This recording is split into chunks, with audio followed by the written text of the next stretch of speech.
And welcome back to another episode of Creating the New Normal, Leadership in a Post-Pandemic World. This is Ben Baker and Claire Chandler. Welcome to another episode. Now, Claire, we finished off talking about personnel in the last episode, and I think that that's a great place to start. I think we need to talk about building teams around the intangibles, because there are so many intangibles now in business. There are so many unknowns. There are so many, reasons to pivot, shift, or change. Hiring somebody who can just code language X for this particular project is not a great idea anymore. And I want to hear your thoughts on that, because I think we need to start looking at people as, how are they going to fit into our organization, and how do they grow with our organization? And I think that that's something that leaders really need to be thinking about moving forward. Yeah, no question. This is another one that goes on the list of must-haves that companies have talked a good game around for years and years, and has now become we have no choice but to move in this direction right now. I did a video rant about 8 months ago on the concept of job descriptions and how rigid they tend to be in most companies. And it's something that every single company says, we've got to get control of our job descriptions, right? Because, no matter the size of the company, the number of distinctly unique job descriptions that it has is usually whatever that total population is minus about 2. Because everyone just sort of goes, off the reservation and just modify and all of that. And it's because we want Jesus Christ. We want Jesus Christ to play, nobody else is going to do. We want instant geniuses that get along with everyone, that know their place, know what's expected of them without you having to communicate with them, and just, and be absolute, show ponies. And the reality is, we're not employing robots. We're not employing machines. We're employing humans, and humans by nature are extremely unpredictable, but they're also very versatile. And so, I did this rant about 8 months ago where I said, we're living in an age where genders are fluid. Why can't job descriptions be fluid? And it's one of those holdovers from the industrial age where you just put somebody in a box, you forget the resume that attracted you to hire them in the first place because of all these other intangibles they brought to the interview, to their background. They put that in a drawer, they assign them the job description and say, don't color outside of the lines. And so this is now not just an opportunity, it's a mandate to go away from those job descriptions and say, we're going to start over and truly practice what we've been preaching for years, which is we are going to hire based on culture and then train based on skill. Yeah, I mean, when I first started in sales 25, 30 years ago, I remember an old salesman coming up to me and said, sales is sales and product knowledge is 2 weeks. And you say it, but it's it's pithy, it's funny, but you need to understand what the company truly does. You absolutely need to understand what the company does, but it's the process. It's the ability to think. It's the ability to communicate. It's the ability to be engaging, interactive, and reactive that makes a great salesperson. And I think that those are things that you need to take that great salesman, and then you need to ingrain them in your own culture. And I think that that's with everybody thing. You have to take people's innate skills, their innate abilities, and say, how can we make this work within our culture? Because everybody sits there and says, you say you're hiring for a position. You know what? Better to hire somebody that you said, listen, we want this person to grow with the company. A generation ago, people stayed with companies 35, 40 years. That's right. I used to have one of the major airlines as a client, and the amount of people that wore 35-year plus pins in that organization were astounding. It was astounding, the amount of people that had 35-year plus pins. You can see it you can still see it in some of the heavy manufacturing industries, but very few people have that I go into a company and I come out, vice president at the end of 35 years. And I grew with the company, and they trained me and they mentored me and they coached me and they brought me up through the ranks, and they enabled me to become more than I actually thought I could be. And I think we need to go back to that. I think we need to take a look at the human being. Is this person, will they think for themselves? Are they reactive? Are they personable? Are they, problem solvers? What is their innate personality? And is it something that you can work with within your organization and sit there and say, okay, we're going to start this person in the mailroom. We're going to start this person at a front desk. We're going to start this person in a junior position, but we know that we want to keep this person. We know that we want to have this person around for a long time. So it's a matter of having those conversations to sit there and say, what are your aspirations? What are your goals? What would you like to learn? What are the things that we do as a company that excites you? And where do you think that your abilities best lend themselves to being part of this, the growth of this company? And those conversations have not been happening, and they need to be happening. There's too many companies out there that, as going back to the resume situation, that say we want people that are entrepreneurial. I love how many job applications say we're looking for that entrepreneurial individual. And as soon as you hire them, you put them in a box and you sit there and say, that's your job, do your job. Right. Why would you ever hire somebody asking them to be entrepreneurial and then put them inside a box? Companies have to have a true understanding. What do they really want? What is their culture? What is their belief in the growth of their people? How do they believe in their people? Are people just a commodity that you're going to just use for as long as you have them, spit them out and hire somebody else? There are companies like that. Or there are companies that are sitting there going, all right, what's the potential of the individual? How can we inspire this person to grow with us? Because every employee that you lose is costing you $100,000 to replace. Better to invest that money to train the person over a lifetime and give them the opportunities to become the person that they're bound to be, and support your organizations, grow with your organizations, inspire other people within your organizations, build your organizations, create more loyal clients. All of that comes from having that mentality that people are people, and we need to sit there and understand what the individual talents are and what their aspirations are. Some people want to go into a job. There's people that are executive assistants or whoever. That's what they want to do. That's what they want to do. And if that's what they want to do, then you talk to them and say, okay, how can we make your job better? Right. But if people have the aspiration to move and to change and to grow, then, give them the ability. Hey, listen, I know some kick-ass executive assistants that, first of all, make a ton of money, and second of all, have all the power, and they are the ear of the CEO. They do phenomenal jobs. Never belittle that. That's a position that nobody understands the true power and the true responsibility of a great EA. Yeah. But it's also allowing that person to grow into the position and become better at what they do and have more responsibility within the organization. Yeah. Oh, totally agree. I mean, nothing lights up an employee more than when they are genuinely asked with genuine curiosity and openness, where do you want to go? What do you want to do next? And how can we help you get there?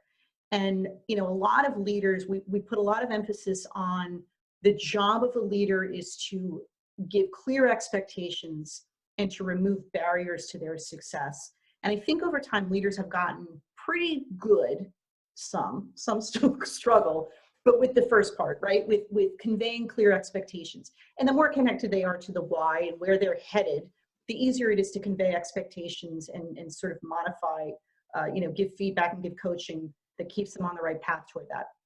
The part where most leaders, in my experience, still are woefully deficient is in that second part of removing barriers that they are in a unique position of power to do.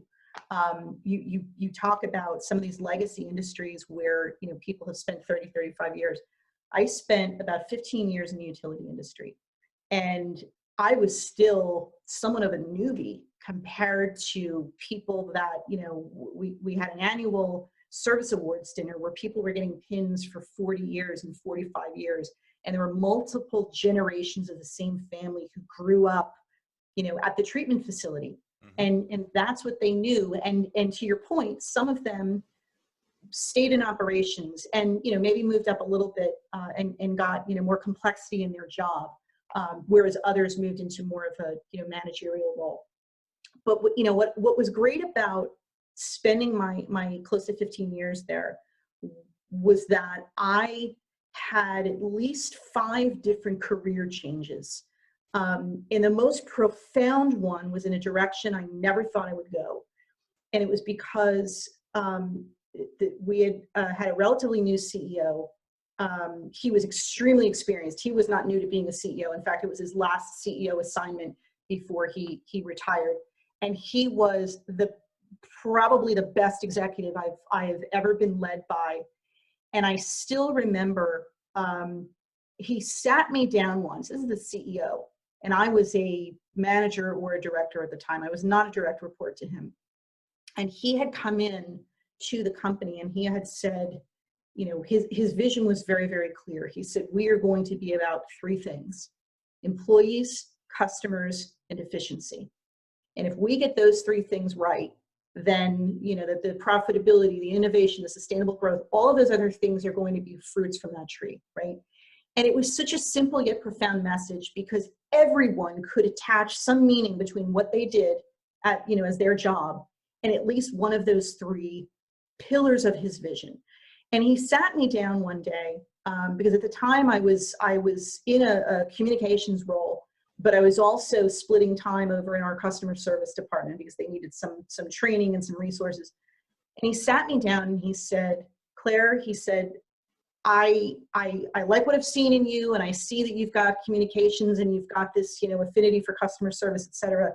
I want you to go home and I want you to think over the weekend. It was a Friday.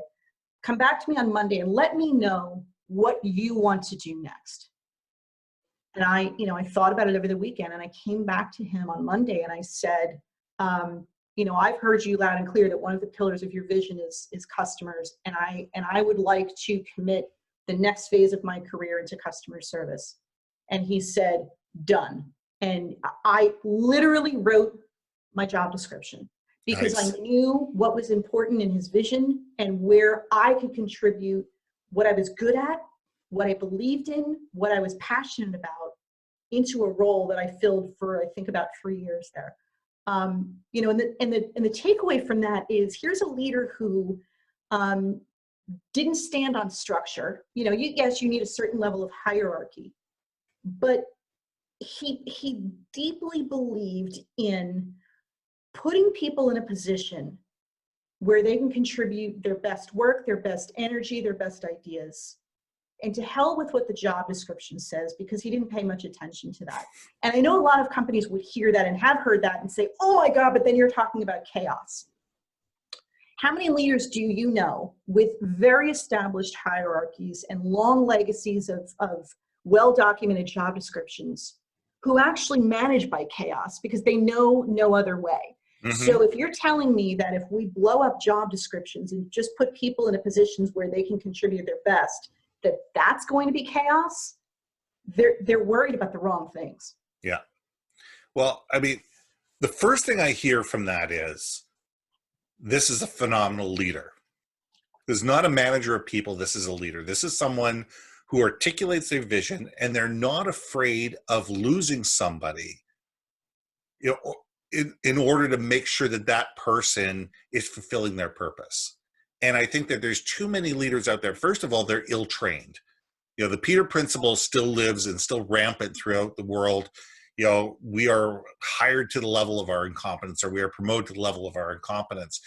And it comes down to lack of training, but it also comes down to the fact of we are so afraid of losing power within our own fiefdom that we're not going to allow people to be the best that they can be. And we're so afraid of losing our power that we're not going to give a great employee to somebody else, because that might make them better and us worse.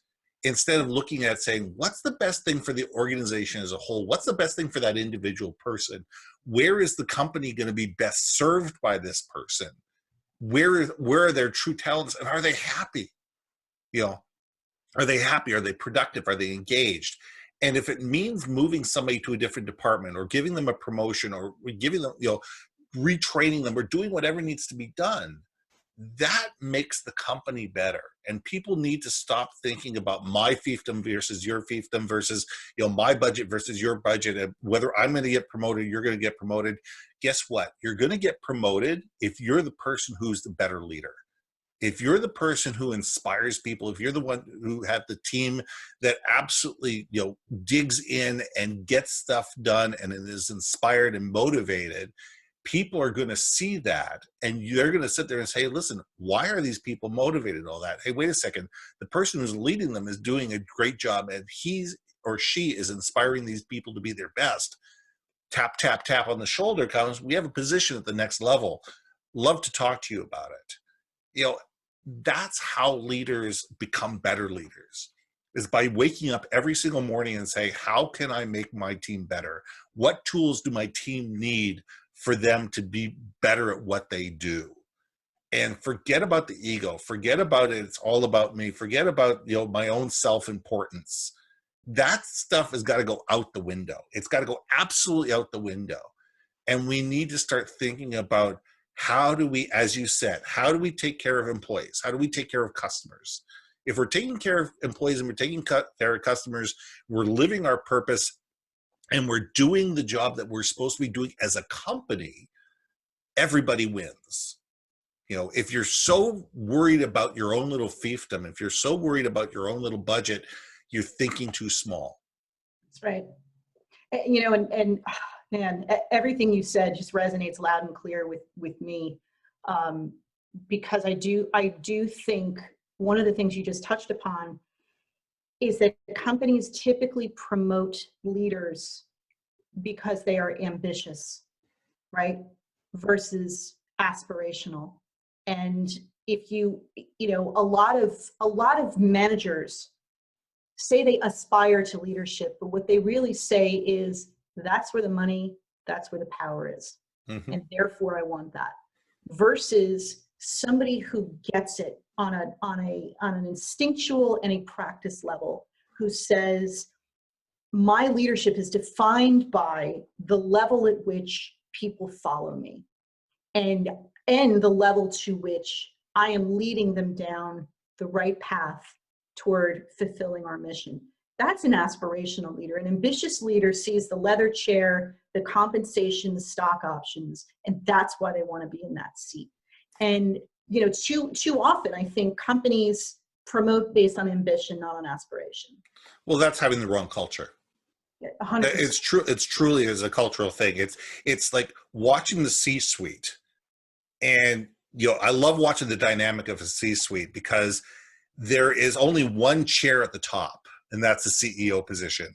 And watching people that are supposed to be the stewards of the company, the people that are supposed to be there to help guide the long-term vision of the company, stepping on each other's throats to make sure that they are the next CEO.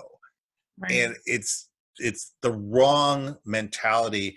And people below you, the people that look to you as a leader, are watching this every single day and saying, why do I want to be part of this if it's just a power game? Right. If all it is a power game, yes, money's important. Yes, we all want to feel that what we do is being recognized, and that people want to promote us. That's important. But we need to be promoted because that's the right thing. And I think it all comes down to understanding what is the brand story, what is the culture, what is the organization all about. Because if we can do that, we're going to understand the purpose, we're going to understand the vision, everybody's living it, then that's where we need to go forward. And I think that that's where we should stop. And I think that that's where we can pick up in the next thing. So this has been Ben Baker and Claire Chandler. Welcome to another episode of Creating the New Normal, Leadership in a Post-Pandemic World. We'll see you again soon.